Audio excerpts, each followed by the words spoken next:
BSB global network এই প্রতিষ্ঠান বিভিন্ন সময়ে শিক্ষার্থীদের কাছ থেকে টাকা নিয়ে বিদেশে পাঠানোর কথা বলে শিক্ষার্থীদেরকে বিদেশে পাঠানো হয়নি। আর এরই প্রতিবাদে এই মুহূর্তে গুলশান 2 নম্বর গোলচক্করে ভুক্তভোগী শিক্ষার্থীরা মানববন্ধন এবং স্লোগান করছে। দেখুন, এই মুহূর্তে গুলশান 2 নম্বর গোলচক্করের যান চলাচল পুরোপুরি বন্ধ রয়েছে এবং তারা বলছে বিভিন্ন সময়ে লক্ষ লক্ষ টাকা এই প্রতিষ্ঠানকে দিয়েছেন, কিন্তু আজ কয়েক বছর হলো কাউকে বিদেশে পাঠানো হয়নি, যে কারণে তারা ক্ষোভ প্রকাশ করছে।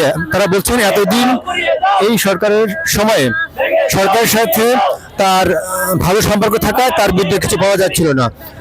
বর্তমান সরকার আসার পরে তারা মনে করছে এখনই তাদের বিরুদ্ধে বলার উপযুক্ত সময়, তাই তারা এখন গুলশান 2 নম্বর গোলচক্করে রাস্তায় নেমে তাদের এই প্রতারণার প্রতিবাদে বিক্ষোভ করছে। দেখুন, গুলশান 2 নম্বর গোলচক্কর এলাকায় ভুক্তভোগী বিএসবি গ্লোবাল নেটওয়ার্ক के माध्यमे प्रतारित विभिन्न शिक्षार्थी गुलशान 2 নম্বর গোলচক্করে বিক্ষোভ করছেন। এই মুহূর্তে গুলশান 2 নম্বর গোলচক্করে যান চলাচল বন্ধ রয়েছে। দেখুন।